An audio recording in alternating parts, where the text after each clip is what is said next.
You could try to play, but you're never gonna beat me. Look the other way, what I'm doing ain't easy. Bloody hands stained from the people who deceive me. Muddy hands break through the chains, go free me. Looking for change, looking for pain. Pulling a mob, pushing a train. I'll never stop, stick to a lane. Pick up the pieces and go rearrange. I'll be the best above all the rest, put me to the test and expect nothing less. You check as I'm chess, what's happening next? Yeah. He got the venom, a tangible weapon, no coming in second. This life is a lesson. He got a new engine from pain, that's a blessing. New focus, no guessing, just bold and obsession. All in his possession, you got their attention. I leave an impression and take a redemption. Just kill, no discretion. Your mind is a weapon. 11-11, it's time for progression. You could try to play, but you're never gonna beat me. Look the other way, what I'm doing ain't easy. Bloody hands stained from the people who deceive me. Muddy hands break through the chains, go free me. People like sheep move feet, hurt it easy. You don't wanna be fast asleep when they're scheming. Better stand tall, ready for a fight, believe me. When they try the chains, you can say no, free me. So he's been looking for somebody who could save him, instead of searching inside for what they gave him. A strong will, strong mind causes mayhem. We could change the world, change times, rearrange them. Staying on pace, running the race. Life is a chase, I don't want a place, I wanna be first. Work till it hurts, dehydrated thirst till I'm in a hearse. High ambitions and the right mind can take you so far. It's like you lived a few lifetimes. Take off, I'ma break off from the weak minds. They can stay soft, you can change lives, you create thoughts, never waste time. You got one shot, you got one life, better pop off. What do you like? Make a dream job. No 9-5, no mean boss, just my life and free thoughts. You could try to play, but you're never gonna beat me. Look the other way, what I'm doing ain't easy. Bloody hands stained from the people who deceive me. Muddy hands break through the chains, go free me. People like sheep move feet, hurt it easy. You don't wanna be fast asleep when they're scheming. Better stand tall, ready for a fight, believe me. When they try the chains, you can say no, free me.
Good morning. Look at me remembering to turn on the microphone.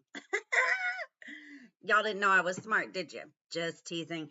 Hey guys, good morning. Long time no see. I hope you had a wonderful week break from me. I hope you had a great Mother's Day for all the moms out there. It was the first Mother's Day that I experienced without the woman I called mom. So I lost my mom in 2016, and I lost my grandmother in 2022, and that was mom. And so yeah, happy Mother's Day. I know I needed a break, especially after learning about the horrible mother that Letitia was. Those of you that sat with us through that trial, thank you so much. We had a great time. Learning about narcissists, learning about these crazy people that we let into our lives and destroy everything that they come in contact with. And today is much like the same. Today we are going to talk about Mark Redwine. He went to trial for the murder of his son. He was ultimately convicted of second-degree murder and of child abuse, which resulted in the murder of Dylan, his son, who was 12 at the time that he went missing. I'd like to go through just a little bit of the case so you guys can become familiar with it. Those of you who have heard about it, let me know down in the chat, and I'll check in with you guys here in just a second. But For those of you who haven't, I would like to do a little rundown and just kind of tell you a little bit about Dylan and the information that I came to learn about this case when I've researched it. This is an old case. This happened back in 2012. So it was a long time coming. He went to trial in 2021. And was again ultimately convicted. And so there was a long time for justice. We thought that Gannon Stauch had a long time to wait for his 3 years, but Dylan, it was a long time. So let me check in with the chat here really quick. Let's see, Queen Petty, I see that it's about to be your birthday. Happy birthday, dear. We will hopefully be live tomorrow, and I will sing you happy birthday on the air. How about that? And thank you for the lip color. It's actually my daughter's. Britt, it was good to see you this morning. I'm not sure who else checked in. If you're here and I haven't said hi to you, hello, my name is January and this is my channel, Facing Reality. You can catch my personal channel at It's Me January. I'm here on YouTube, also on TikTok, and I would love for you to follow me on both places if you'd like. But today, let's talk about the trial of Mark Redwine. I do want to watch this entire trial with you guys. Keep in mind that due to COVID was the only reason why we were able to be in the courtroom and actually have any audio or video of this court case. COVID changed a lot of things in this world, especially the court system. So the audio is not great. I'm going to take it straight from YouTube, straight from Law and Crime. If you guys haven't subscribed to them already, I highly recommend. That's where a lot of these cases are shown. The Letitia Stout case was live, and I went straight through the webinar, through the WebEx. I didn't have that opportunity with the Redwine case. So we are going to, take what we can get. Beggars can't be choosers, right? So you might want to put in headphones, adjust your sound, turn on closed captions on your end. That way you can hear it. But anyway, so I want to start with a little recap. Dylan was born February 6th, 1999. His name is Dylan Redwine. He had a brother named Corey. His mom is named Elaine, and his dad is named Mark. And I've got a cute little video here just to kind of get started. It's just got a little bit of his face on it. Bear with me because my thing's not working right. Hang on just a moment.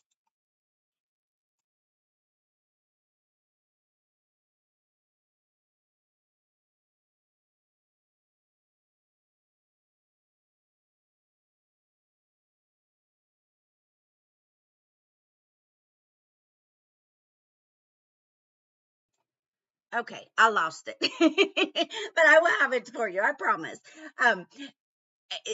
Dylan went, okay, let's start at the beginning. February 6th, 1999, Dylan's born. Dylan's mom, Elaine and Mark, have been married for some time and decided that it was time that they go their separate ways. Whatever the case may be, whatever caused and led them up to that point is not our business. And definitely everybody has the right to end a relationship that needs it so very much. This trial is a replay, Queen. So you'll be able to, I actually linked it in the description to Long Crime. You'll be able to go right there. You can watch any of the days. You can skip ahead. You can do however you'd like. But this way we're not tied down to being here only when the court's open, only when the court's on, and we feel like, oh my God, I missed it. I don't want you guys to feel that way. So this way we can work at our own pace. Elaine and Mark decided they were going to get a divorce. And with that, if you have children, that comes custody issues. Now, in some people's cases, the absent parent or the parent that the child's not going to live with, I can't say absent, my apologies. The parent that the child's not going to live with has a choice. They have a choice to act like they're still a parent or not. In some cases, they choose the latter. They choose not to. And then sole custody pretty much, falls by default onto the parent whom the child resides with most of the time. The other parent, even if they decide to be in the child's life, sometimes it will be minimal, every other weekend. And I'm not speaking about anybody who is fighting for wanting to be in their child's life and being kept away, because that wasn't the case here. You see, Dylan was 12, and I have a 12-year-old. And my 12-year-old is extremely opinionated. She makes her own choices. She makes pretty good choices at that. Um, she's growing to be her own person. And that's exactly what Dylan was doing. And Dylan had come to a point in life when he realized he saw his dad for who he was to him, for who he appeared to be to Dylan. And Dylan didn't like him very much anymore. He wanted to be with his mom. And so when it came time for custody issues to come up and it came time to go to court, Dylan stood in front of a judge and he told him, I don't want to go be with my dad. I don't want to go live there. I don't want to, I want to stay with mom. And the judge made him go. The judge said, no, this is your dad. And he loves you and he wants to be in your life and you're a child and you don't get to make those choices for yourself. And so Dylan was forced to maintain a shared custody relationship between his mother and his father. His father lived in La Plata County in Colorado, which is near Durango, or Durango is in La Plata County, pardon me. I've linked the court evidence in the description. Colorado has a great online court system, so you can kind of see a little bit of everything that we're talking about, and we'll go through those as well. But where he lived was kind of a remote area. It was up in the mountains. I grew up in Colorado. Up there in the mountains, it's snowy, it's cold, it's somewhat isolated. And Dylan had lived in Colorado Springs with his mom. And so up near Durango, and actually a city called Bayfield, is where his dad lived. And it was, like I said, quite isolated. It was up there away from his normal, regular life where he wanted to be with his mom. And so Dylan, he had a couple friends up there. And that was pretty much the only thing that he was looking forward to on this particular trip that he took to his dad's. Would actually turn out to be his last trip that he took. Pardon me. Not just to his dad's. The last trip Dylan took anywhere.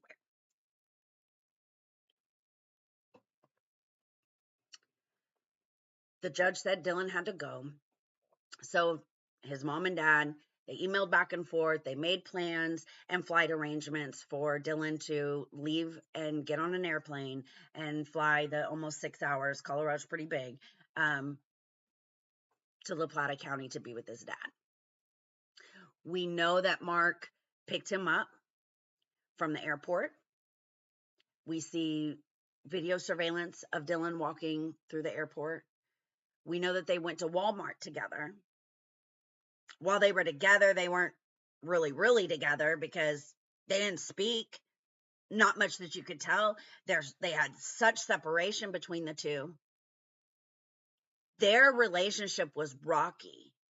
If you've ever been around a teen or a preteen that doesn't like you, yeah, you feel it. It's thick. You can cut it with a knife. The way the tension just builds and is in the air. And the sad thing is it was so strong that you can see it on video surveillance in the Walmart. Let that sink in for a minute. We, years later, on a way high CCTV video camera angle footage, can see the tension between Mark and Dylan, a father and a son, on the last time that the two of them would be seen together and the last time that Dylan would be seen forever. Hi, Dad. It's good to see you. Britt, no, he was not an only child. He had an older brother named Corey, and I believe Mark also had an older child previous, if I remember correctly. Dylan was the youngest. Now, according to Mark, they kind of have a little argument about what they're going to have for dinner. Mark wanted to go somewhere nice. Dylan wanted to just get McDonald's. They ended up just getting McDonald's, according to Mark. Again, we don't have Dylan's account. They go home. They toss the football, they watch a movie, they fall asleep. Mark gets up in the morning and heads off to go to run some errands and do work stuff. He has to go more into the city and turn in his payroll, etc., etc. We later find out that he actually goes and visits his lawyer. He pays his child support, whatever. According to Mark, Dylan is at home and asleep. That he tried to wake him up. You see, Dylan didn't want to be there. Keep that in mind. He did not want to be there. He wanted to be at somewhere else other than there. And since he was in that town and in that city, he wanted to be with his friends. And he had made plans to be with his friends because he had asked his dad, as soon as he got there, hey, can I go see my friends? Dad was like, no. So they had made plans to meet in the morning. So when the dad was getting up and getting ready to go, he said he tried to rouse Dylan, and Dylan, like a preteen, like how he always is. Don't they always say that? Sounds a little cliche. Don't they always say it's how they always were? Like he always was. He didn't want to wake up and he didn't want to go. And so he left without him. He comes back home, his bowl of cereal sitting there, and Nickelodeon is on the TV. There's a lot of talk about how little Mark knew about Dylan, because at this time, Dylan was into MTV. He was into music. He was into sports. He wasn't watching cartoons any longer. But Mark didn't know that. He thought he was covering his tracks. Mark comes home, sees the bowl of cereal there. He sees the Nickelodeon on TV, and he thinks, oh, he went to be with his friend. Now, mind you, his friend's like 9 miles away, and we're in the mountains in Colorado in November, snow on the ground. Dylan walked to go be with his friend, because at this point Dylan hadn't communicated since about I want to say 7:06, I might be wrong, 7:26, something along those lines, the previous night with his mom. And then there was about 9:30ish or something, I think there was some communication with his friend where they had made the plans to meet at like 7 in the morning.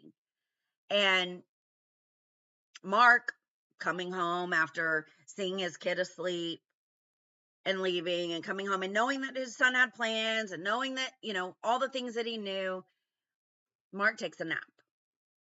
Even though Dylan's not there, even though he doesn't know where he is, even though all his backpack's gone, his stuff's gone, TV's on, the cereal's there, it's just weird, right? He hadn't even been there 24 hours. Mark takes a nap. After he takes a nap, he decides to wake up and look around and notice, oh, wait, hey, he's not there. I haven't got to that yet, devs. And he ends up reporting him as missing, stating that he went to a friend's house. He went down the street, looked at the friends, whatever, he's not there, and calls mom and is like, hey, do you know where Dylan's at? And mom, who's 6 hours away, who just put her little baby boy on a plane to come and see your funky butt, where he didn't want to go, where she already knew the tensions were high, is like, WTF, why are you calling me? You're supposed to have our son. Why are you calling me? Checking in with the chat real quick. Debsy, I see you here this morning. Good to see you. Yes, mom and dad was on Dr. Phil. Now, Dr. Phil, he's real, copyrighty-ish and all that good stuff. So I won't be able to play those videos here. I do have the clips. I had them all together and then my computer restarted and that part did not save. So I've got to, I will grab those clips and make sure that I link them somewhere for you guys. Maybe I can link them. We might be able to see a little bit more in our Facebook group. I'm not quite sure. But I know Dr. Phil's kind of got YouTube on lock. Even on his channel, he only has little clips. I personally have watched the entire thing. I believe it was 2, if not 3 episodes. I think it's a full 2. Maybe it's 2. I think it was a full 2 hours. Yes, Queen Petty, another Letitia Stout story. And when you hear these interviews, you're going to be like, yes, there is more than one Letitia Stout, and this one comes with a and some okay. He's a man. He's a walking, talking copy of her. He didn't come up with elaborate stories per se. He did not name anyone in particular other than Dylan's mom. That's right. Mark tried to blame Elaine, that she had concocted a elaborate scheme to get him stolen and take him away so that he could no longer see his son. When what really happened is that Mark had a deep hatred for the fact that they were getting divorced. If you look in the media and you look at some of the news channels and what people had to say about it, they said that Mark had a deep hatred for Elaine. So bad so that he wanted to hurt her by doing what he did to Dylan. I personally have a different theory per se. I believe Mark was so hurt and distraught that he lost Elaine. Because I'm going to show you Mark, right? And I'm going to show you Elaine, and she definitely could have did better. She did do better. As a matter of fact, she's moved on from your butt, Mark, while you're sitting there rotting behind bars. But I think she broke his heart. He lost his family. She was probably the best thing that ever happened to him. And it hurt him that she left, that she was willing to leave. But you know, guys, out there, marriage is hard. And if you're not putting in your full portion, your part, you have to take some blame when it falls apart and when it doesn't work any longer. Queen Petty says, I can't wait to see them. They should be together. They are perfect for each other. I was thinking the same thing. This was a bio parent, correct. This was his biological father, not a step parent. But just like Letitia Stout had a hatred for Landon, or a jealousy, that same spirit, aura, vibe, whatever you want to call it, sat over top of Mark Redwine. He lost his family, the best thing he had, someone who cooked for him, who cleaned for him. And I don't know much about their relationship, but I know what it's like to be married. And I know what it's like to be a mom of 2 boys with a man, and a man that you're kind of done with. And luckily, me and my children made it out alive. But this stuff happens far too often. And a lot of times it starts with the words, I want a divorce. I'm done. All right. You heard a lot about me talking. The one thing I do want to say, there's a whole lot more. There's a big reason why Dylan doesn't want anything to do with his dad. There's a big elephant in the room. The skeletons in the closet. They like to dress up in women's lingerie. The skeletons in Mark's closet. They like to wear diapers. The skeletons in Mark's closet.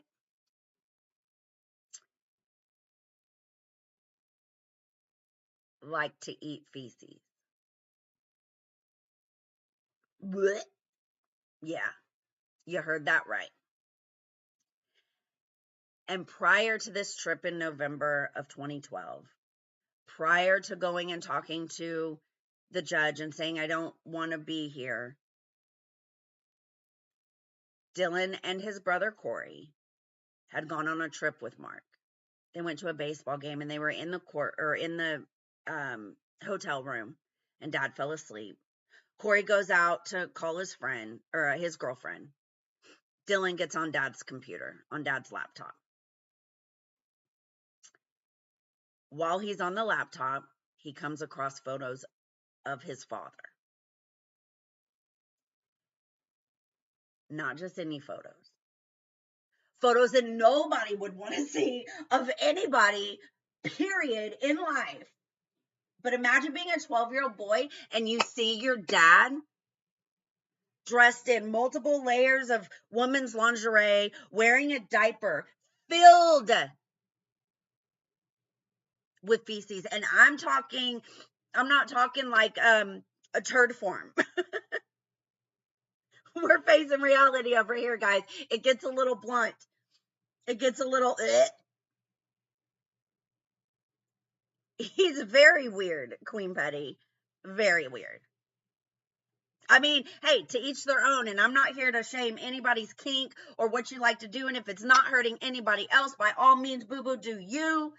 But imagine, I think about myself, like, when I was 12, I found some things of my mom's. She wasn't doing that. It wasn't that. I might have found some reading material, maybe some, toys here and there, something like that, but it wasn't this. When I tell you this man had this diaper and and it's like, and so Dylan was like, oh, snap. He ran out there. He's like, hey, Corey, get in here. Corey comes in, gets off the phone with his girlfriend. He comes in the bathroom. They're in the bathroom. Meanwhile, Dad's asleep out there in the room. Corey takes pictures of it. So the evidence pictures that you will see are actually pictures of a MacBook screen. And at that moment, any little ounce of respect that Dylan and Corey had for their father, Mark, was gone. It didn't grow legs and walk out the door. That bitch flew. Gone. Because how am I gonna look at you the same? How am I gonna sit at the dinner table and you're telling me I gotta eat my mashed potatoes? You funky smelling breath. Look, ugh. How? Moms and dads, you can lose your child's respect real quick. And don't for a second think a child just needs to stay in a child's place, because that was gross. And anybody that would have looked at it would have said the same thing. We'll see it. Fingers crossed we don't get it taken down.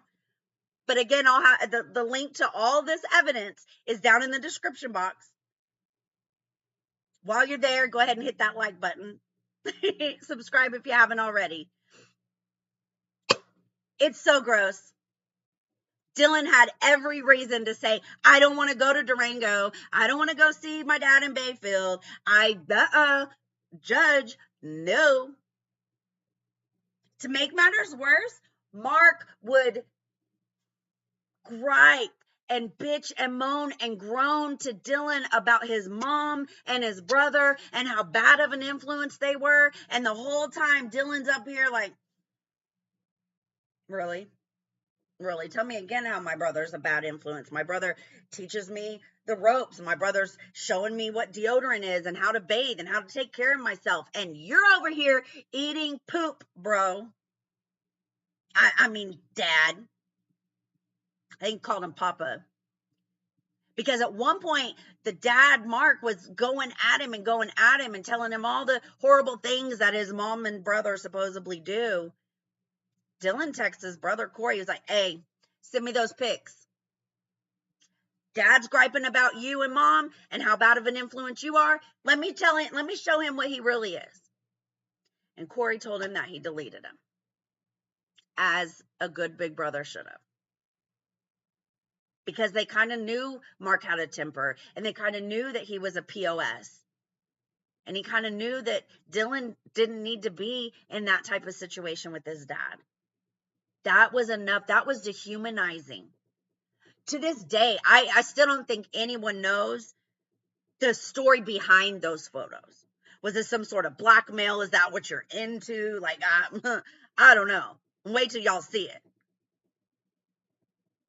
But regardless, it changed how Dylan felt about his dad. It changed how Corey felt about his dad. And this trip, Corey was old enough, 18, and he didn't have to go. Dylan had to go alone. And you know, it started off with the universe kind of, I feel like, trying to stop it because his flight was delayed. So he got to spend one more night hanging out and being with his friends, and they took pictures, and we'll see that in the evidence as well. You see, this trial took so long to happen that by the time his friends got up there on the witness stand, they were adults. I think some were a little, I don't want to say ashamed, but slightly embarrassed by some of their text messages. Dylan referred to himself as a pimp. He was a young kid living life. This is Dylan's story, guys. We're going to go through the trial of Mark Redwine. We're going to go at our own pace. Today will be just 2 interviews that KUSA did with both parents individually. We're going to hear mom first, and then we're going to hear dad. They're both about 40 minutes long. That way I won't be keeping you guys so long, keeping you 8 hours a day. But Dylan didn't deserve this. His mama loved him. His brother loved him. The whole world has grown to love him. And Mark, I hope you're sitting in your cell eating your own feces, bro. Because that's about what you deserve. All right, give me 2 seconds. We'll set this up. If you haven't liked this stream, I would appreciate if you did so. It's a great way to help me out. Share this out with somebody who might need to know about Dylan. Keep in mind, this is for mature audiences only. So if you're a youngin', head out. Some of this stuff is disturbing. We're talking about the death of a young child and at the hands of his own father. So if you can't stomach it at any time, if it's too hard on your heart, if it's too hard on your brain, take a mental break, step back. We'll be here when you get back. There'll be a replay. But your mental health is important. I appreciate that you guys are here. Real quick, let me just tell you, I can't get away without telling you about my coloring book. This is available on Amazon. I will link the link down in the description. But I think it's actually on sale right now. I want to say like $3, $4 or something. But it's a affirmations color book. It's a great way to help out and support me and my family. All righty, guys, let's get started. This is the KUSA full unedited video. So this is not what they saw on the news. I think they kind of thought they were going to do a YouTube channel and then kind of fizzled it out. But these are the full videos. Let me get it pulled up here. At some point.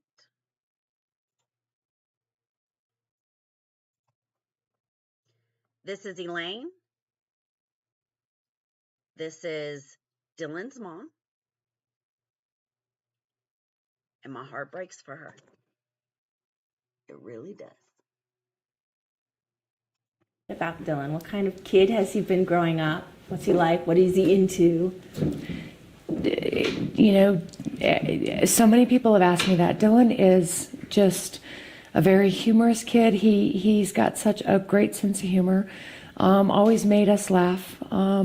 Very conscientious, very selfless, very caring, very giving. Just an awesome, awesome kid. I never really had any issues as far as him. He was 13, he'll be 14 soon, and never really dealt with, that teenage year. He's just he's an awesome, awesome kid.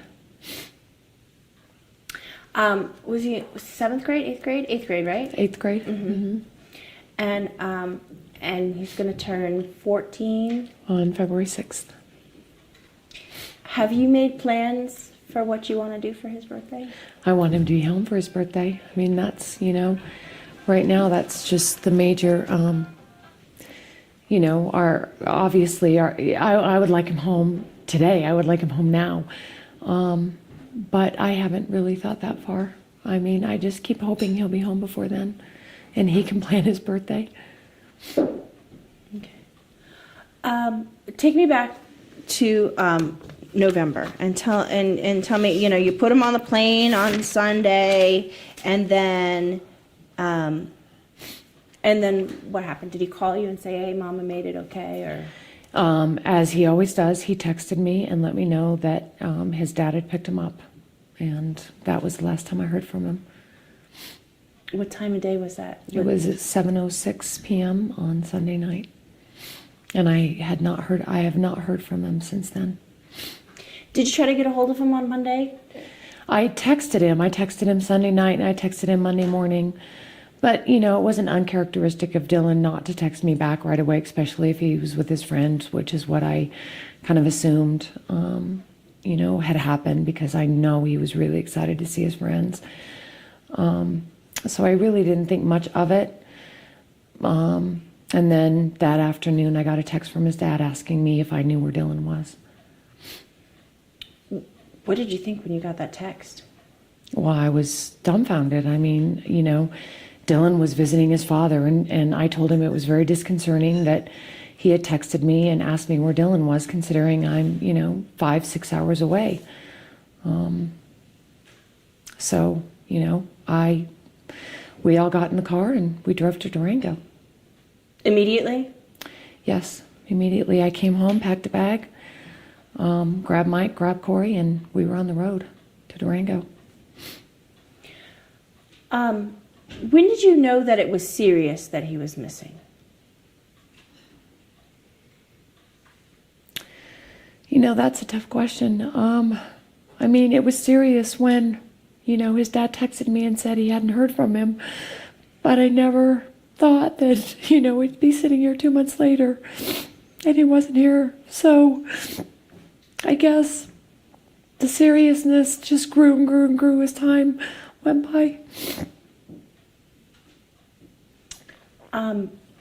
We were talking. There's those pictures from the airport and from Walmart, right, where he's in that outfit with the Blue Devils hat? And the T-shirt, and do you think that when he went missing, he was probably still wearing that? Yes, I do. Dylan didn't change his clothes often. He was 13, and he was just learning about. His brother was teaching him about deodorant and things like that. I mean, so he wasn't all that worried about, what he was wearing, or he always thought he looked fine.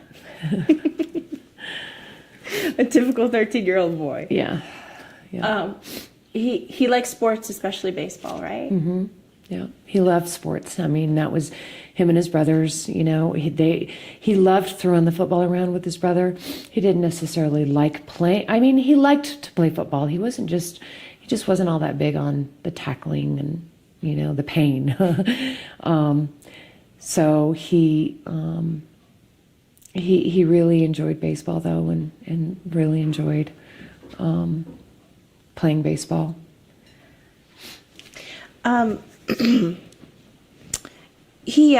So you guys moved here last summer.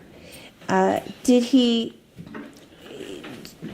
want to be here? Was he acclimating well? Do you think there's any possibility that he just was being bullied or anything like that? No, absolutely not. He loved being here. He loved his friends. He made so many friends here. He loved going to Skate City with his friend Joe and all of his friends in our old neighborhood in Car Springs. No, and he woke up every morning bright and early for school because he was excited for school.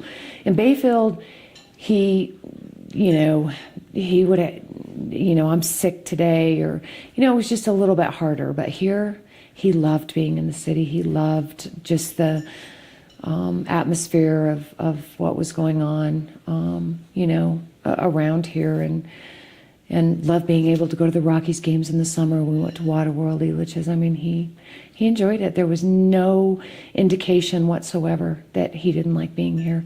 And Dylan talked to me, It's not like we didn't have conversations. I know how he felt all the time, because he he was not shy about telling me how he felt. So, Mom's intuition, what do you think happened? Well, I know he didn't disappear. I mean, he just didn't disappear out of thin air. I know he didn't run away. I know that he didn't hitchhike because that's not Dylan's character. He would have called. He would have either called me or called his brother or called, his friends.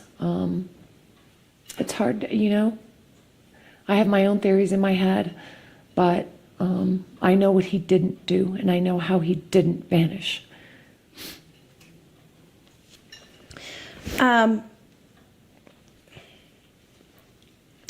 Let's see. How are you holding up now? My family, my friends, I'm not sure I'm really holding up. I'm managing day by day because I look forward to that day that I can see his face, and that gets me through one day to the next.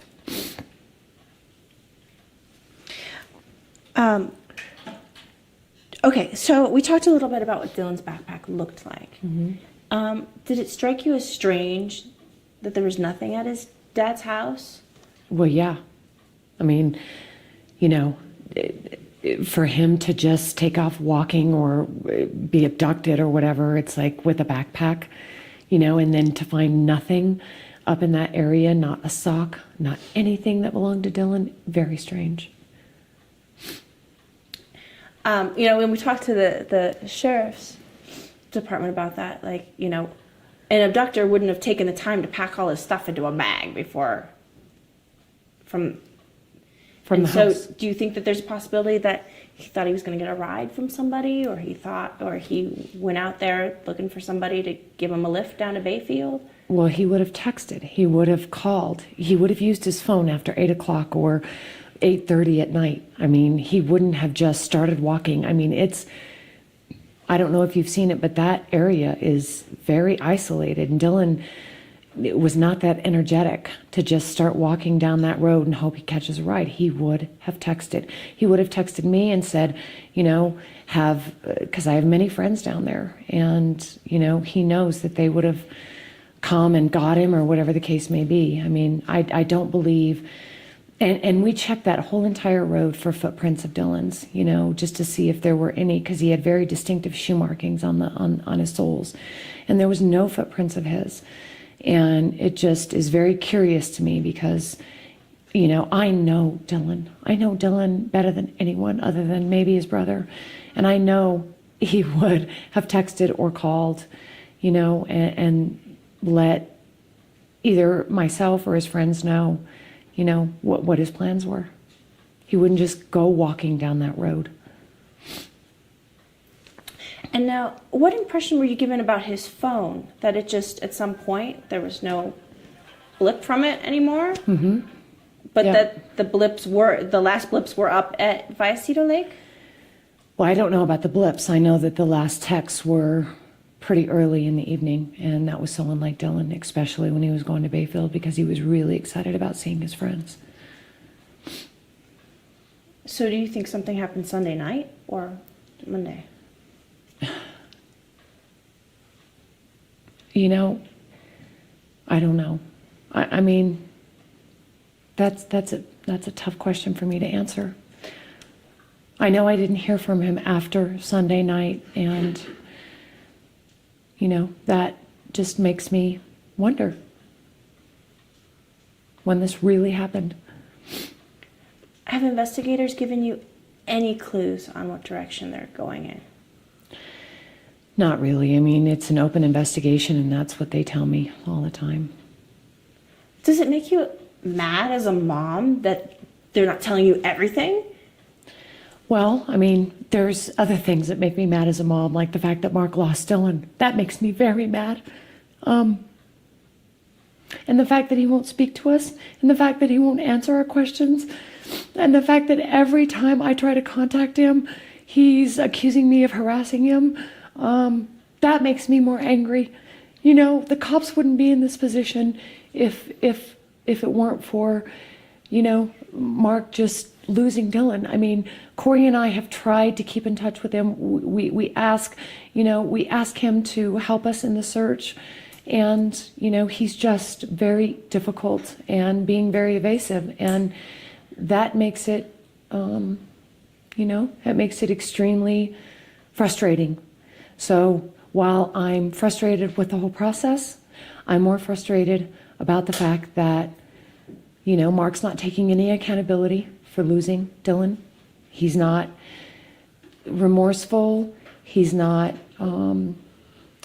it's frustrating that he's not reaching out more and trying to help more. It's extremely frustrating. I don't have that many more questions for you. Have the investigators searched your house for clues, gone through I don't know if you guys have a family computer or that? Mm-hmm. They've taken our computers. They've been here. I took a polygraph. I mean, they've done all of that to, prove Dylan is not here. We don't know where Dylan is. We wish we knew where Dylan was, or else, you wouldn't be here. But yeah, they've taken the steps. What they're trying to do is clear everybody, and they're trying to narrow their focus down. And I just don't think Mark has taken the steps to clear himself, and that's why not only, myself has some concerns about whether he's involved or not, but the whole community has, not just this community, but everybody who sees what's going on. I just don't think he's taken the necessary steps to clear himself, and that makes it very difficult for everybody else to clear him as well. Has law enforcement said that anybody's clear? Have they said you're cleared? No, they have not. I mean, it's an active, open investigation, and we have been, very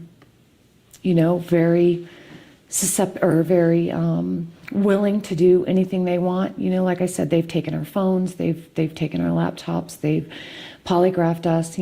We just want to find Dylan. If you have to focus on us to clear us, okay. And I think that they've taken the necessary steps to work towards doing that with everybody in the family.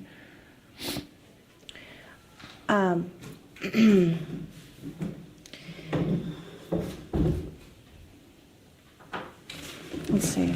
Well, and talking along that lines, we asked specifically. I mean, they haven't ruled out the possibility of somebody in the family taking him. No, they have not. So let me ask you this. Obviously they've given you a polygraph. They've looked at your phones. In a case like this, they have to look at the parents. Absolutely, as they should. So I have to ask this. Did you have anything whatsoever to do with Dylan's disappearance?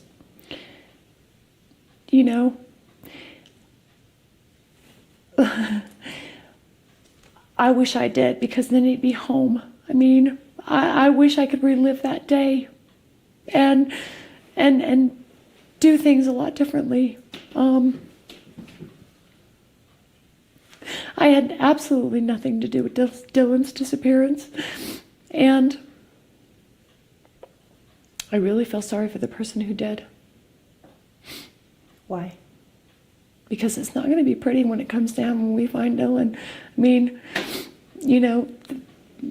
there are a lot of people, that are heart-wrenched over this. Not just us as a family, but, the nation. I mean, Dylan has become everybody's child, and everybody's so fearful that this is going to happen to their own. And so they really want closure, as we all do. I want closure more than anything. And I know that, there's so many people out there who are fighting for him to come home, as we are.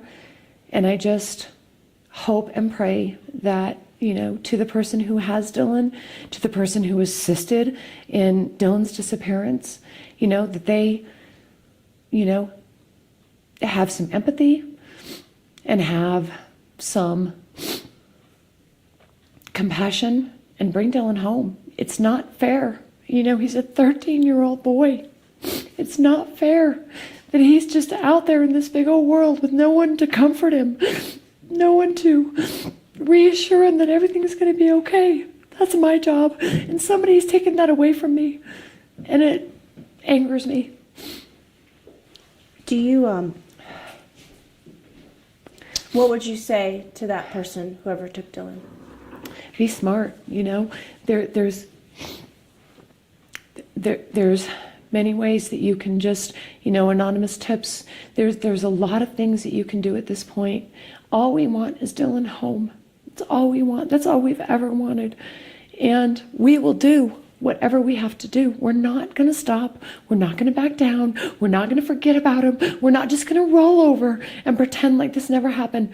We are all collectively, as a community, as a nation, we are all going to find Dylan, and we are all going to bring him home.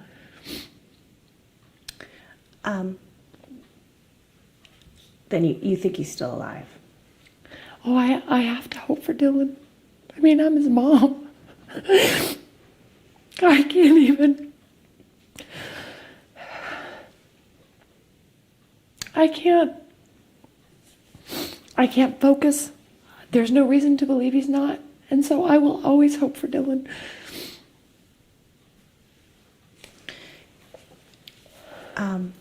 What would you say to Dylan if he can hear you right now? I love you, buddy. We miss you so much. You're the missing part. And we need you home, and we will bring you home, no matter what it takes. No matter what rivers we have to cross, what boundaries we have to cross.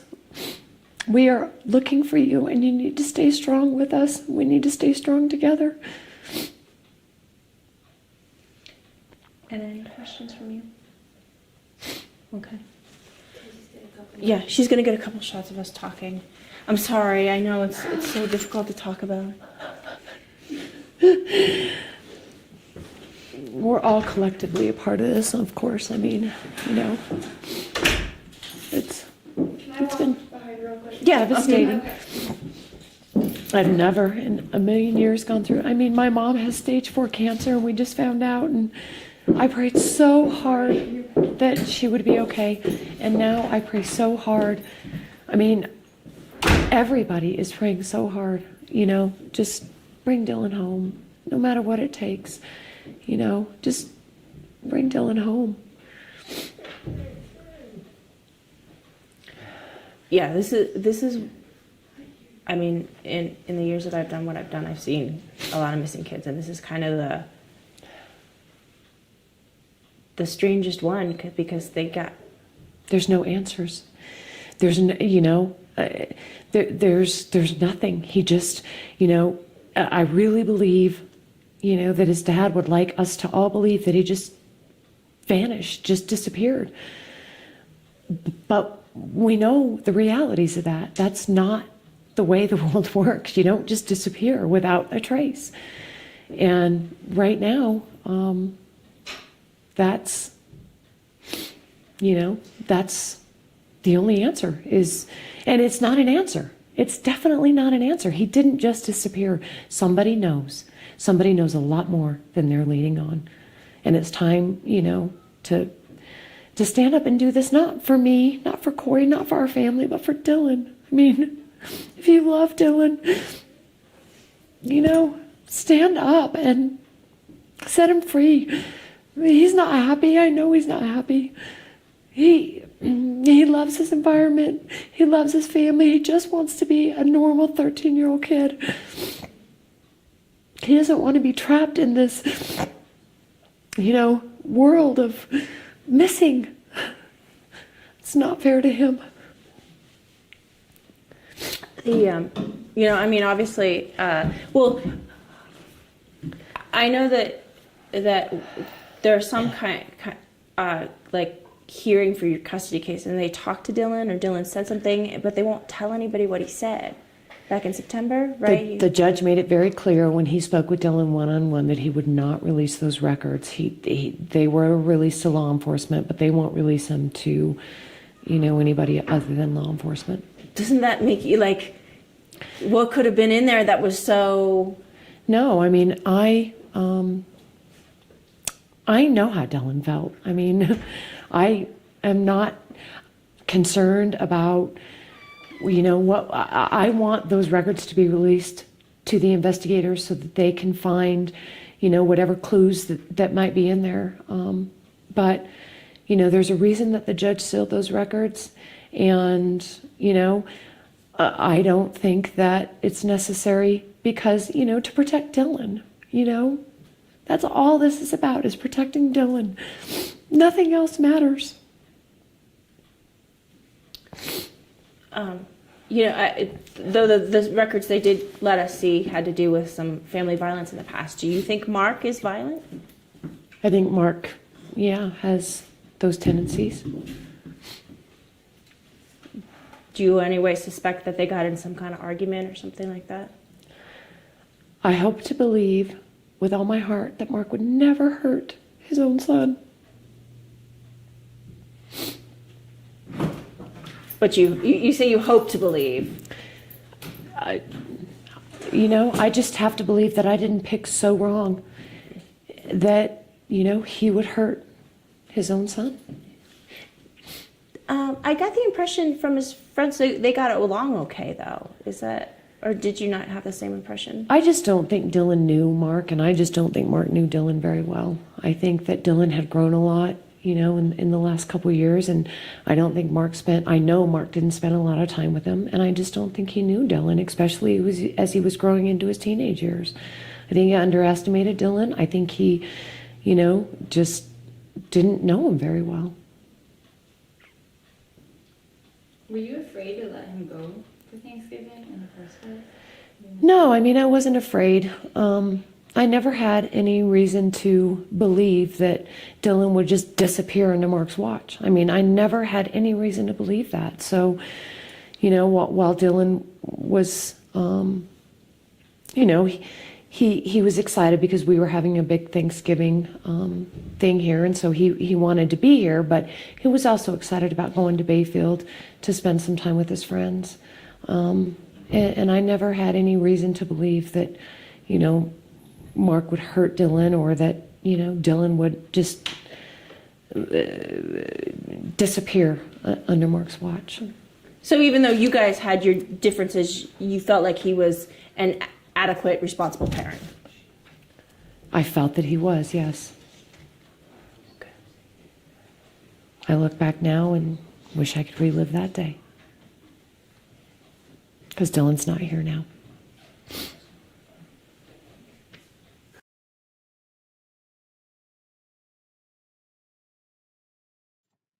Aha, look at me remembering the mic.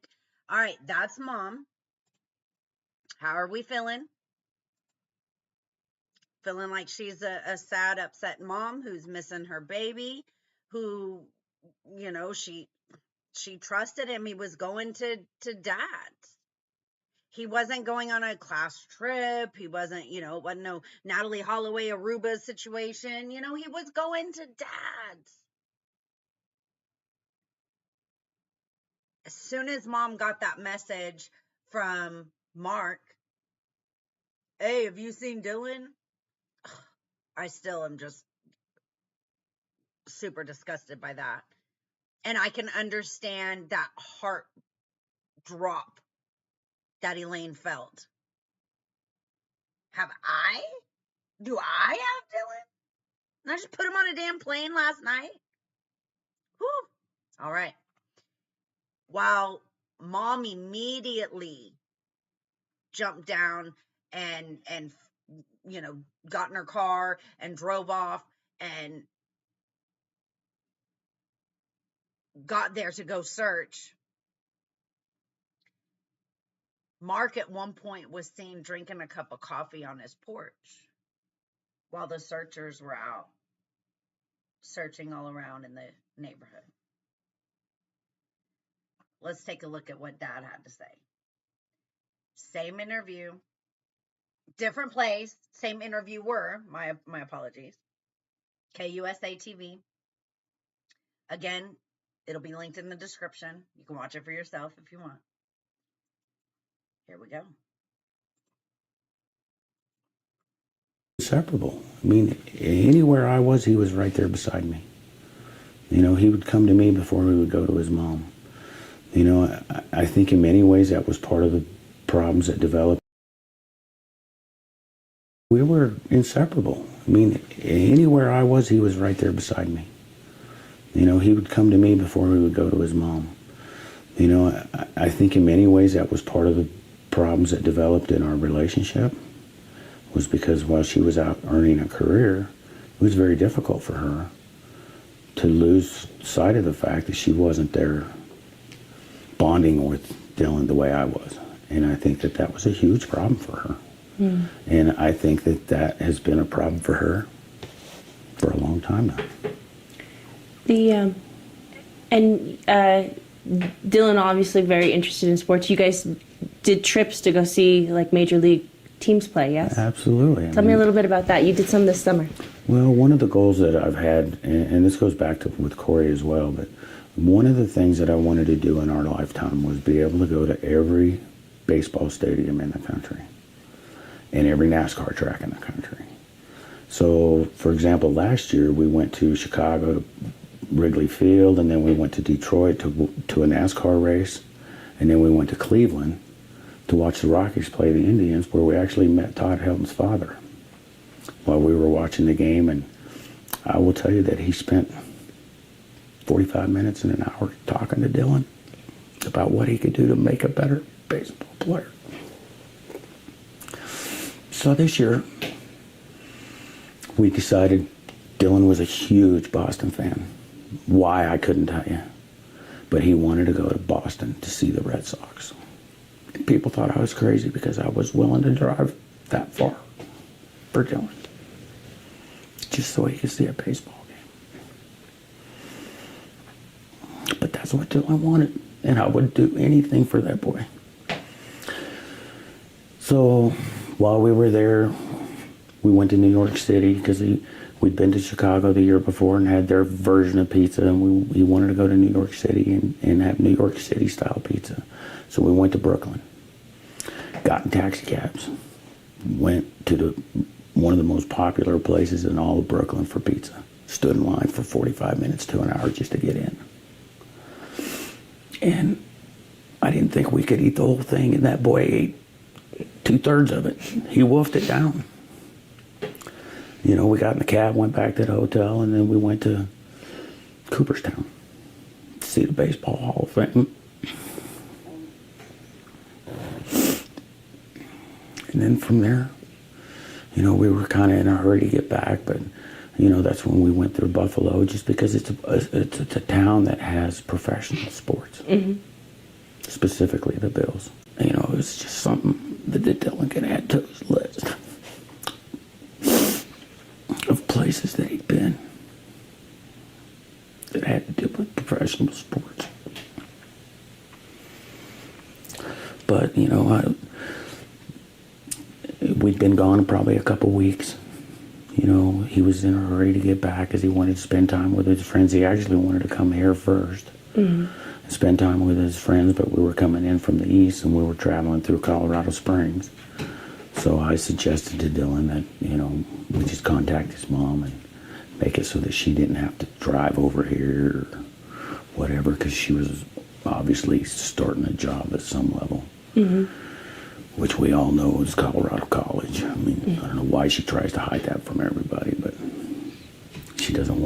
apparently she doesn't want me to know where she works. It's not a real stumper. I wouldn't. Anyway. Oof. So anyway, we dropped Dylan off, and then, you know, I didn't see him again, I don't think, until the date of the court hearing in September. I always try at least once a week to contact him. You know, I'm not going to nag him to death. I'm not going to call him every 5 minutes till he returns my calls. I can text him, I can leave a voicemail. You know, I leave it up to him to respond to me when he wants to. But I don't think that his environment was very conducive for that.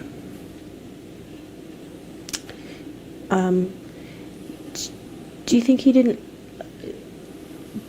like living there? Did he ever say anything? Was he being bullied or having trouble making friends? Or The night I picked him up from the airport, I was asking him that very question. How are you adapting to, your new school, and how are you doing in school? And the only comment that he had made to me was that he was disappointed because the school wouldn't allow him to participate in the football program. And apparently because he was late getting registered, and there was maybe some delay in him getting a physical done. Mm-hmm. But, we're talking about a mid-level school system, which should be focused on allowing anybody that wants to participate in sports. And so he was hurt by that. I could hear it in his voice. That bothered him. what were your plans for Thanksgiving? Well, we had talked about a couple things. He was here for such a short time. We didn't have anything nailed down. I anticipated, and I was correct in assuming that he wanted to spend time with his friends.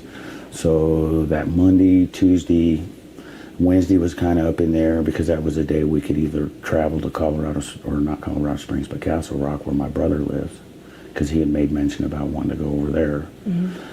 Or he could hang out with his friends and come up here, and just the two of us would spend Thanksgiving, and then because we're focused on spending the rest of the time that he was here with his friends. And I just wanted him to be happy. So when he wants to spend time with his friends, I get that. I understand that. I have no problem with that. All I need to know is that he's safe and where he's at, and how to get a hold of him. And, it's like me to pop in on him, check, make sure he's at where he says he's at. Those things are important to me, When he's with me, it's me and him, with the exception of his friends. I know those are important to him. Mm-hmm. But, I monitor what he does, where he's at. It's just me and him. There's not people coming and going in my life, because everything I focus on is him and us being together and spending that time. His birthday's coming up on the 6th. Have you thought about what you want to do for his birthday? Try not to think about that. I don't know how else to put it. There's not a day goes by that I am not hopeful that we will find Dylan today. And, I never thought in a million years that, Christmas would have come and gone and we didn't have Dylan. I would have never thought in a million years that we'd be into a new year and we don't have Dylan. And I just can't imagine, his birthday rolling around and we still don't have Dylan. We need to know where he's at. We need to know that he's safe, and we need to know that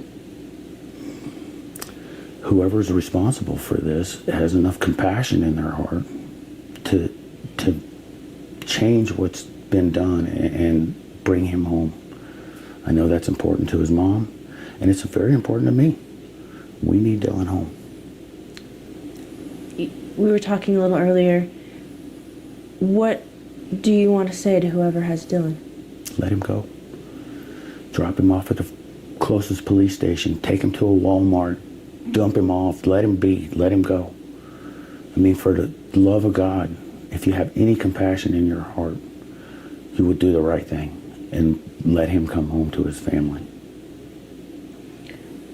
Are you convinced that someone abducted him? Well, I am. And, I struggle with the fact that it could be somebody that he knew. I didn't find out till later on that he was known to be a hitchhiker, which bothers me. But Dylan never met an enemy in his life, never met a stranger. That boy would talk to anybody. He never knew a stranger, I don't think, ever in his life. So he's very outgoing, very different from our older son, Corey. And that's a scary thought.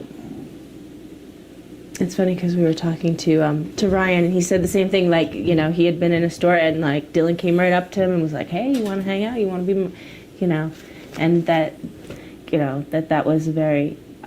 That's like one of the things he remembers the most about Dylan is how outgoing and friendly and wonderful he was, and He how never ever met a stranger. He would talk to anybody, and that's concerning. So you know, we talked about like maybe there's still somebody out there who saw something or thought something was strange. So during that last 24-hour period. So can you talk to us a little bit through, like, step by step? You went to pick him up at the airport on one time on Sunday through when you. Well, his flight was late arriving. There was some delay leaving Denver. And so he didn't actually land probably, I want to say about 6 o'clock, 6:20, something like that. I don't remember exactly what time it was. But immediately leaving the airport, we went to Walmart. Why'd you go to Walmart? Well, I had just recently come in from doing a job in Silver City, New Mexico. So, you know, I didn't have a whole lot of things for us to eat. And, you know, Dylan's always adamant about having his snacks around and things for him to snack on when he's around. And so there was a need for us to go grab enough things from Walmart to be able to sustain ourselves for a day or two while we were figuring out. You know, I didn't even buy anything for Thanksgiving because I didn't have any concrete plan as to what we were going to do, whether we were going to do it here or whether we were going to do it somewhere else. So all I was trying to do is focus on, you know, having enough to get us by for the next couple days till we could make those arrangements. You know, Dylan wanted to throw in a few videos that he found in the $5 bin, so we threw those in, which is one of the movies we would watch the night, you know, we were together. And, you know, I mean, it wasn't a whole lot of things that we needed. We went to McDonald's. I wanted to go to a sit-down restaurant, sit down and talk to him. He wanted to go to McDonald's. He always wants to go to McDonald's. What 13-year-old kid doesn't want to go to McDonald's? You know, it wasn't my first choice. We didn't even eat it in McDonald's. We got it in the truck, went through the drive-thru, and we're eating it on our way home. So then you get home at what time, like 8:30? We left McDonald's probably around 7:30ish, and it's about a 45-minute drive from Durango to get up here. So we would have been here probably about 8:15, 8:30ish, somewhere in there. So then, so he's texting back and forth with his friends, like, "Hey, I'm not gonna." Well, there's not a lot of cell phone service between Durango and the lake up here, and it's not until you come up past the dam that you actually can get your cell phone service as a Verizon customer. But I specifically remember him texting about that time, and he was texting on the couch after we were here watching the movie. He was over there texting or playing a video game or something. I just assumed he was texting because it's not like that he can't ever get service up here. It's just very sporadic. You know, one place he can't get service, and then he could take a step to the left or a step to the right, and voila, all of a sudden he has service. And the two places he told me he could get service was from the corner of the couch where he was sitting, which has been changed, but it's right by the TV there, and my room. Well, he didn't go into my room. He went upstairs for a few things, brought the DVD player down so we could watch that movie that he wanted to watch. And What movie was it? I got to tell you, it was really bad. Adventureland or something along those lines. Never even heard of it. It was a low-rated movie, and I was struggling through it. But I'm not a big movie person. I have a hard time watching any movie because my concentration on one thing for 2 hours is a little hard for me, which is one of the reasons why I spend more time watching 30-minute shows like sitcoms and things like that.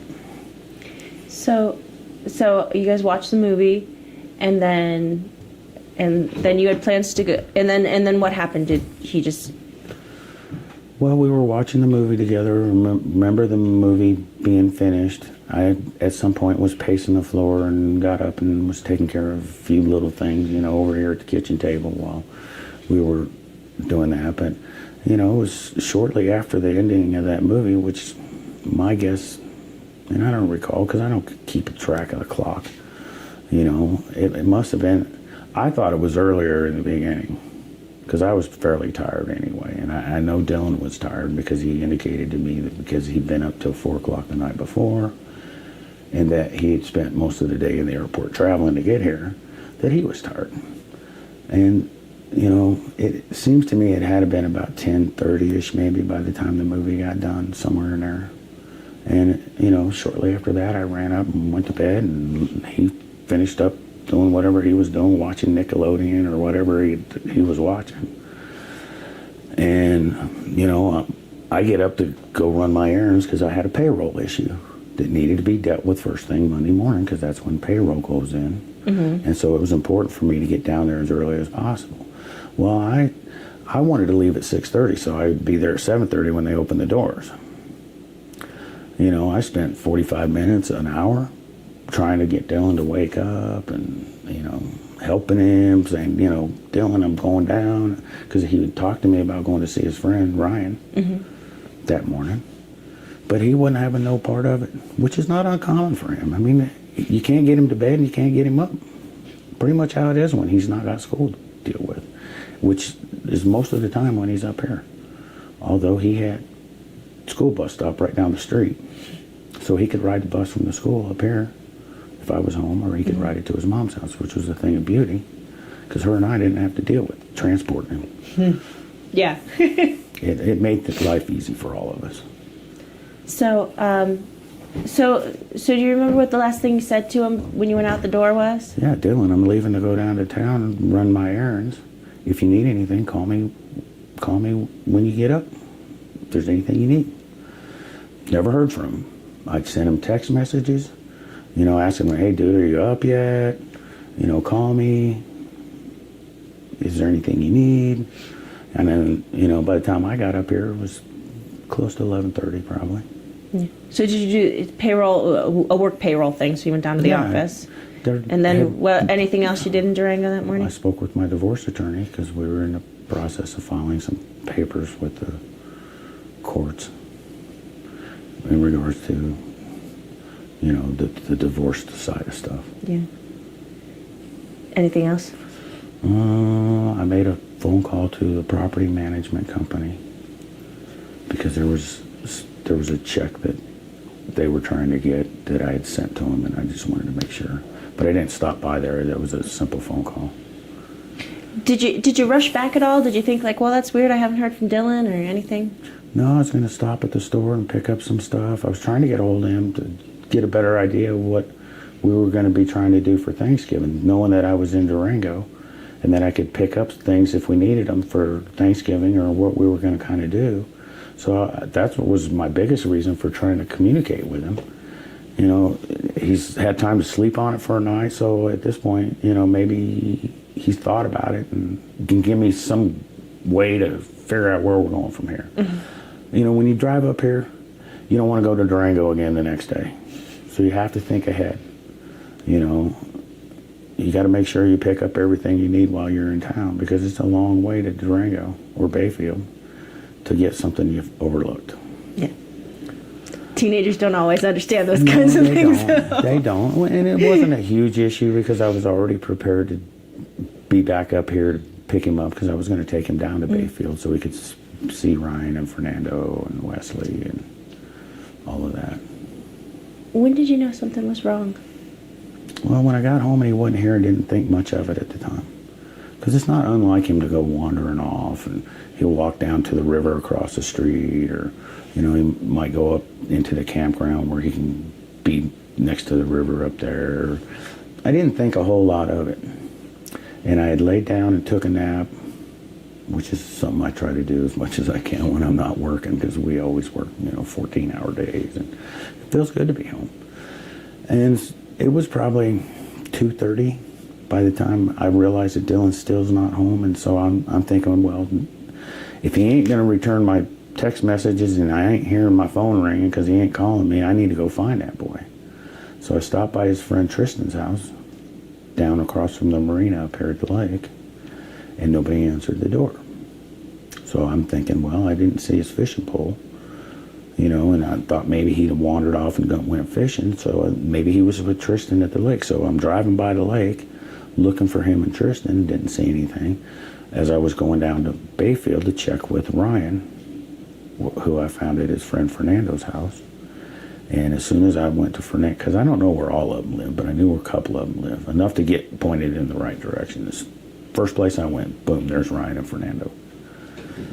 And first words out of their mouth, we haven't heard from Dylan all day.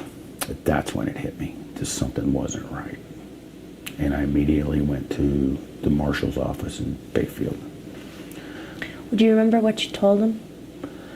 Well, I told him that I hadn't heard from Dylan all day, and I didn't think much of it. And when I got down to the marshal's office, or to his friend Ryan's house, or Fernando, and anyway, when I ran across his friends and they hadn't heard from him, then that's when I went over to the marshal's office and told him that, you know, we need to find him, make contact with him. They were going to put out like a wellness check where they just notify the local authorities to keep an eye out for him, make contact with him, so somebody can bang him in the head and say, hey, your dad's trying to get a hold of you, your friends are trying to get a hold of you, you need to communicate to somebody. But at that moment in time, I felt the need to address this issue with Mom. So I immediately asked her, had she heard from him? And indicated to her that, you know, I hadn't heard from her all day, and that I was at the marshal's office taking care of this, and that's when, you know, pretty much all hell broke loose with her. Because she hadn't heard from him all day either. Well, not as she indicated to me, no. And that's when I think she became concerned. And so she called the sheriff's department, but apparently, because I went to the marshal's office and she went to the sheriff's office, there was a time delay in the communication between the marshal's office getting this information out. So that, because apparently, from what I understand, the sheriff's office had no idea that I had been to the marshal's office in that short period of time. At what point do you think there's any chance that he like literally just, you know, was frustrated with something and got his backpack and said, I'm out of here? No, because Dylan's a peacekeeper. I believe that Dylan is the kind of kid that when he's with his mom, tries to keep peace with her and will tell her whatever she wants to hear. I think he's like that with his brother, and I think that he's very much like that with me. I don't bug him about what goes on with Mom.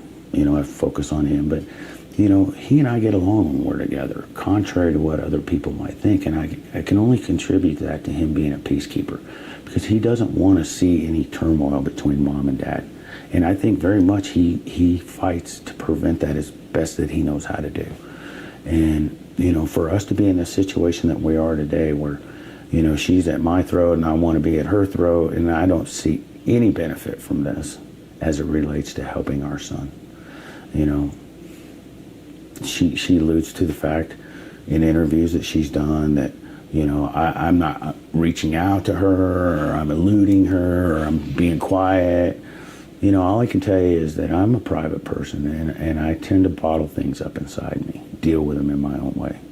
I think that I see her being more vocal about things, and being a mom, I can only imagine that her focus is trying to find somebody to blame. And it's easier for her to blame me than it is anybody else, because in her eyes, I'm the last one that's seen him. Do you blame yourself too a little bit? I normally wouldn't, but I do. I do blame myself. I relive this 1,000 times, and every time it comes back to, I seen him laying on the couch, and I didn't try hard enough maybe to wake him up, to have him come with me, knowing that he had talked about going to spend time with his friends, and letting him sleep like he does so many times before. I beat myself up over that constantly. But that's not helping me, and it's not helping Dylan. I mean, it's hard enough for any parent to have to deal with something like this. And to sit here and beat yourself up over and over and over again about what you could have done differently, could have made the difference, is not helping me stay strong, which is what I feel like I need to do for Dylan. I don't know how to do it, and I struggle with that every day. But it's something that I believe that I have to dig down deeper and deeper every day to find those will and to find the strength to stay strong for him, because I believe that he needs both of his parents. He needs me to do that for him, and I know he needs his mom to do that for him. If Dylan can hear this, what do you want to say to him? That we love you, and that we want you to come home, and that we want whoever has done this to you to just drop you off somewhere and make it so that you can come back to, whether it be his mom. I don't care if it's his mom that he reaches out to. I don't care if it's me he reaches out to, or his brother he reaches out to. Anybody. Just let him come home. Let us know that he's safe.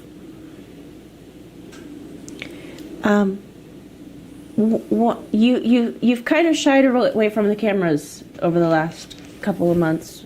Why sit down now and talk to me like this? Because the focus needs to stay on Dylan and whatever it's going to take to find him. And what I've noticed over the last little bit is there's not as much attention in the media in Dylan as maybe there should be. Now, it's harder for me to monitor what goes on in other parts of the state, but, Albuquerque stations, I don't think, have done a very particularly good job of keeping this out there. And, if that's what it takes to keep this out there so that people can be reminded every day that we have a 13-year-old boy that's missing, and we need to find him, and we need to find him today. Do you know what? Hang on, let me flip the page. Because of all people, because you're here and you were the last one to see him, you're probably the closest non-police investigator to the investigation. We talked about we already talked about his backpack, but the fact that his backpack was missing, does that make you think that maybe he left willingly with someone? Well, that thought has crossed my mind. I mean, I know that in the conversation that he and I had driving up here on Sunday night, that, there was some talk about him spending time with his friends. And knowing Dylan, I assumed that part of that included spending the night, Monday night, and being with his friends on Tuesday. So when I didn't come across his backpack immediately, I guess I didn't think a whole lot of it, because how much can he have in it? I mean, it's a backpack. My guess is he had a few changes of clothes. There's talk about his cell phone charger being in it. There's not much in it. He didn't bring his video games. He didn't bring any of the things that he would do while he was here with me. So I didn't think much of it at the time. But the fact that he didn't leave anything behind is a question that's been raised by more than one person. And it makes you wonder that when Dylan left, was he taking everything that he had because he knew where he was going and who he was with? Or did he take his things because he was going to spend time with his friends and he wanted a change of clothes? I have a hard time believing that he was thinking that way, because Dylan is not the kind of kid that worries about, wearing clothes more than a day. Do you think that he, when he left, was still wearing the clothes he was wearing at Walmart the night before? Yeah, I have every reason to believe that. Have the investigators ruled out anything to you? Ruled out internet predators, that somebody met you online? Ruled out like someone offering him, seeing him outside hanging out, offering him a ride? Or authorities haven't said a whole lot about anything, to be honest with you. They have indicated to me that they have checked out the 9 or 10 registered offenders that are in a 20-mile radius here. Ironically, one of which stays right down the road from me, just around the corner. I question, they were quick to respond to me that they had ruled them out, but I guess I question, how deep can you check into people within a 24 or 48 hour period and come back with that conclusion? they told me all the sex offenders had alibis. Well, and that's what they told me, but they did that within a 24 to 48 hour period. I have a hard time believing that you can dig that deep and check everybody out that thoroughly to make those kinds of conclusions. I'm not saying it's impossible, but it's raised questions within me. I know that law enforcement's doing everything possible. They're doing what they think they need to be doing, which is another reason why I tend to not participate in as much media as maybe my ex-wife does, because I believe in letting the investigation run its natural course. They need to look at everybody, and I'll be honest with you, all of us are suspects. We're all suspects. I don't think they've ruled out anything or anybody. And, I'm fine with that. I want them to look close, because the closer they look at me, the more they're going to talk to people that know me.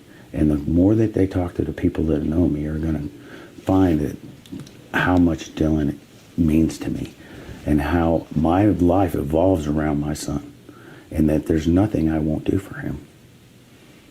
I would trade places with him in a heartbeat if I thought it would bring him home safely. I just have a few more questions for you. And since you brought it up, we talked. You mentioned investigators have to look at everybody, and so I have to ask you this question: did you have anything whatsoever to do with Dylan's disappearance? Absolutely not. I would never do anything to harm that boy. I know they're looking at me as being involved in some kind of kidnapping scheme, which is one of the reasons why I want them to look closely at me. Because the more that they look at me, the more they're going to realize that I have nothing to do with this. There's no possible way I would ever do anything to cause harm or misery to my son.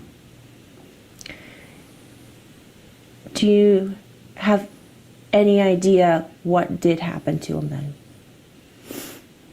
I can only speculate. And it's hard for me to voice my opinion as far as that goes. Because I'll be honest with you, the only thing that matters, and the only thing in my mind that should matter to anybody, is finding Dylan. I'm not interested in pointing fingers. I'm not interested in blaming anybody. My only interest is finding Dylan. And I think that once we find Dylan and bring him home, it will bring all the answers to the questions that we don't have. I can speculate all day long. Do you think he's still alive? Absolutely. I think we all have to hold on to that thread of hope. That's a very good possibility. We've seen this in other cases with children that have been gone for periods of time where they are alive and they do end up coming home. And I think as parents, we don't want to believe the worst has happened to our son. I think we want to hold on to every possible thread that we can, that he's alive and he's well, and that he's going to come home and everything's going to be okay.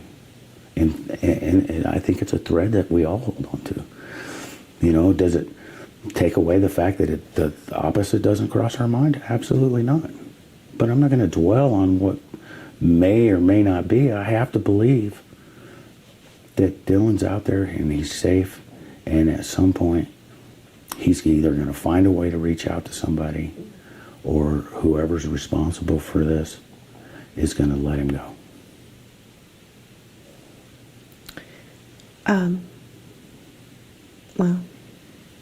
Well, we certainly do hope that our story can help jog somebody's memory, or spur someone to come forward. No, and that's why I'm willing to participate in this, because this isn't about me. This isn't about his mom. This is about Dylan and keeping the community, the nation as a whole, aware of the fact that we have a 13-year-old boy that's missing, and he needs to be brought home. He needs to come home. He needs to reach out to his parents. He needs to reach out to anybody in his family. And we need to know that he's okay. Anna once interviewed John Benet Ramsey's family, and the parents talked about kind of the feeling inside, not knowing where your kid is. Can you try? I don't know if you can even describe it. It's a nagging feeling that just eats you from the inside out. Not knowing is probably the worst thing that could possibly happen to a parent. when it relates to their children, you know, and it just eats you from the inside out, because there's so many things that run through your mind. You know, you play this over and over again in your head. You think of every possible scenario that you can possibly think of. You know, when I go into town, everybody I see, I look at them as like, where's my son? Like, everybody I look at, first question I want to have to them is, where's my son? And I know that's a rational way to think, but that's how I feel. And, you know, that's something that I struggle with every day when I'm praying to him, when I'm talking to him. You know, these are things that I say to him. We need to have you home, and you need to find a way to get to a phone, or find a way to reach out to somebody, or, you know, pray to your abductors that they're going to let you go, and everything's going to be okay, and we're going to have our son back.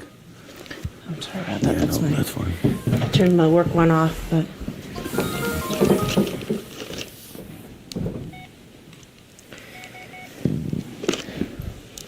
Anna, did you have any questions?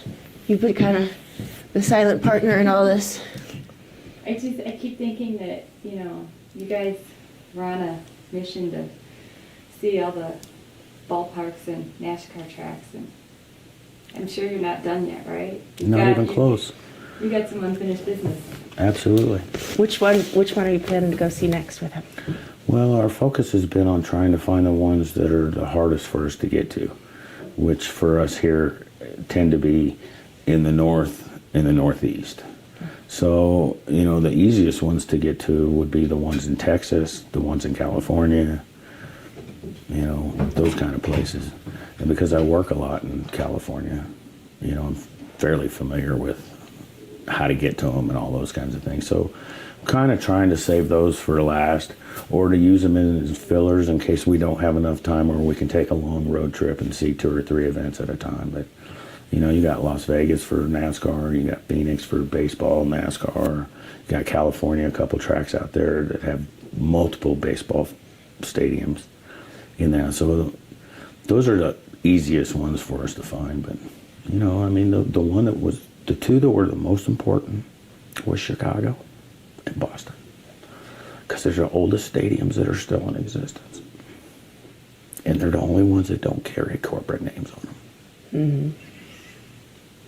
Well, Wrigley's amazing, isn't it? Oh, we couldn't even find it until all of a sudden we came around the corner and boom, there it was right in our face.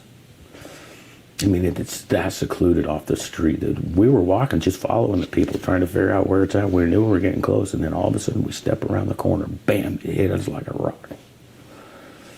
But, you know, to be in the stands. I guess that's how you hope this investigation might end, is just boom. Right.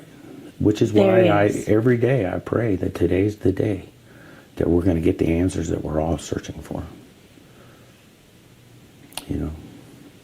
And that's the hope that I hold on to. And I mean, I can't speak for his mom, but I certainly would like to think that, you know, that's the same thing that she's thinking. What's the first thing you're going to do when you see him again? Give him a hug and tell him how much I love him. And ask him what it is he wants, because whatever it is, I'll give it to him. I'll find a way to make it happen for him. Whatever he wants. Which is probably my biggest weakness with him. Yeah. He doesn't know the word no with me. Anything he wants, he's got me wrapped around his finger. There's not very few things I will ever say no to him about. But, you know, things that are important to him, like his baseball. He's not a big NASCAR fan, but we can incorporate those things. I think it's hard for him to sit and watch that kind of thing, unlike baseball, where he understands the concepts and what's going on. But, you know, Corey's much more of a NASCAR fan than Dylan really is. But it's still something that I think is important as father and son, that we have the ability to be able to do together. Yeah. Because those are memories of a lifetime that nobody can take away. Nobody.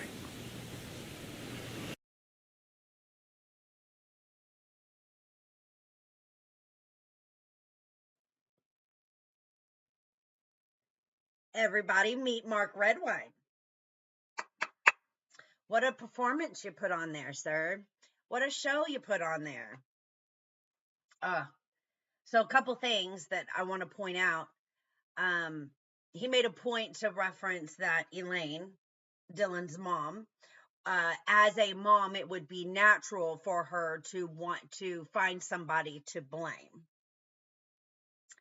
However, all you did, Mark, was find somebody to blame, from Dylan to being a hitchhiker, to the authorities weren't looking hard enough, to, you know, a kidnapper. You tried to blame everybody. Elaine didn't do that. She blamed you because you were the one responsible and you were the one that was in control of him. Queen Petty in the chat mentioned how alike he was from Letitia. And Deb Z in the chat mentioned that his lies are just rolling right off of his tongue. You do have to kind of look at the body language, because if you noticed, he kept his hands, you can't really see, but he kept his hands kind of in front of his groin area. And that is one thing, kind of a natural fight or flight type of stance, right? As animals, which us humans are, our reproductive organs are extremely important to us, right? Because we can't continue the human race if we do not reproduce. So when someone feels threatened, while they may be able to look you dead in your eye and they may be able to speak just fine, and even their tears can flow and all of that, but if you notice, he was covering his genitals most of the time. He also, there were a few times where what he was saying, his head was, you know, I think most often it was nodding left to right, saying a no gesture, when what he was saying would have been more of a yes, if that makes sense.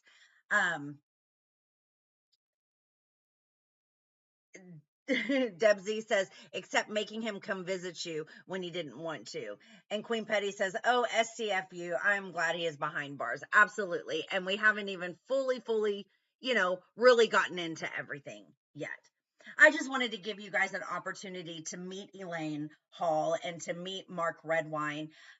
We never got a chance to meet Dylan, and we have to kind of learn who he is through the people that created him.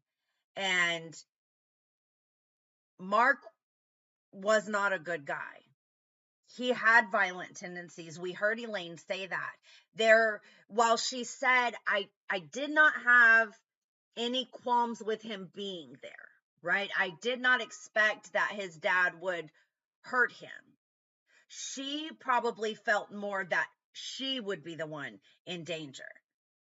Because like I said, some of these relationships out here turn deadly very quickly. They turn violent very quickly. Some people's egos cannot be hurt. And in the chat, we were speaking and I said, these children threaten these adults. When we just watched that trial of Letitia, you know, Letitia was threatened by Gannon, and the fact that he most likely was like, you're not my mom. That's threatening to someone who wants to have control, who wants to be your boss, who wants to be your mom, who wants to have all that picket fence perfect family, and you're in the way of it. I said it from a long time ago, day one of that trial. I bet he kind of popped off. And I'm almost 100% sure that's exactly what happened with Dylan.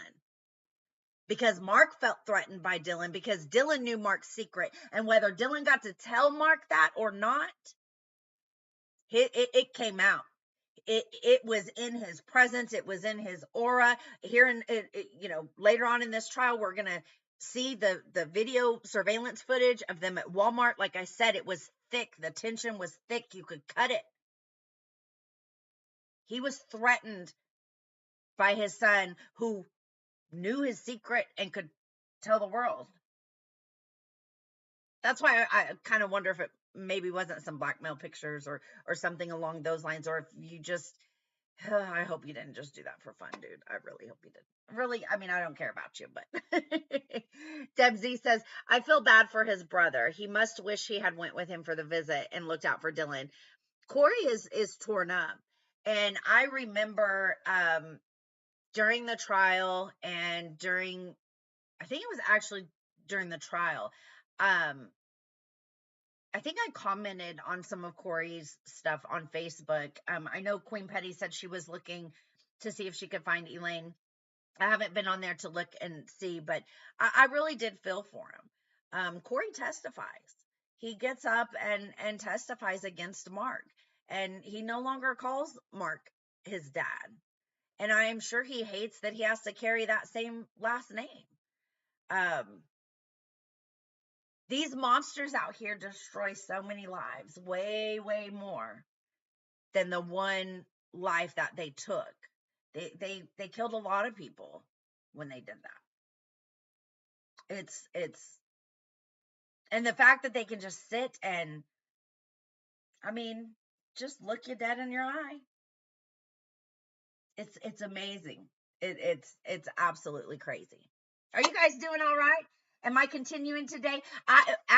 Actually, no. I wanted to just introduce you guys to the case.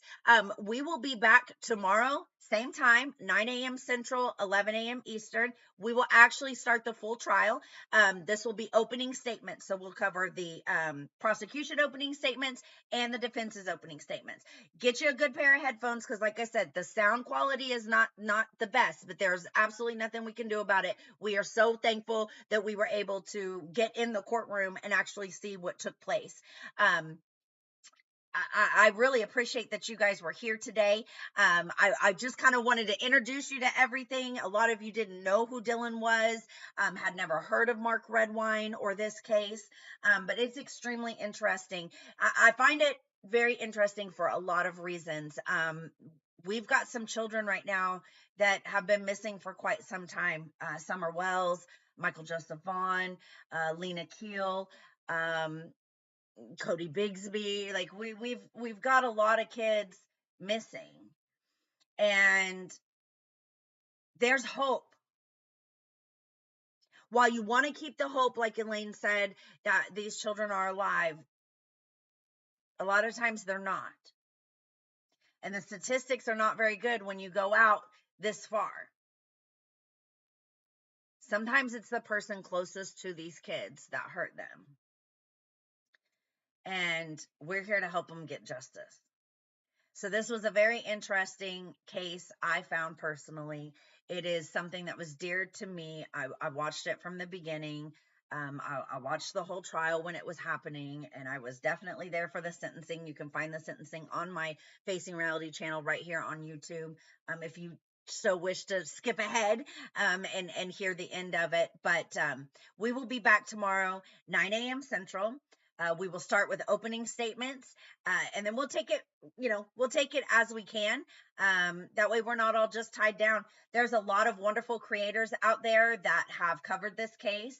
Stephanie Harlow, that chapter, Kendall Ray, a lot of people. I would highly recommend if you'd like to go take a look and listen and catch up. But I will see you back here tomorrow morning, 10 a.m. Central. We will begin the trial of Mark Redwine. If you haven't already, please like the stream, subscribe so you can know that when we go live, follow us on TikTok. And as always, I thank you so much for your love and support. You guys have a wonderful day, and I will see you guys tomorrow. Bye.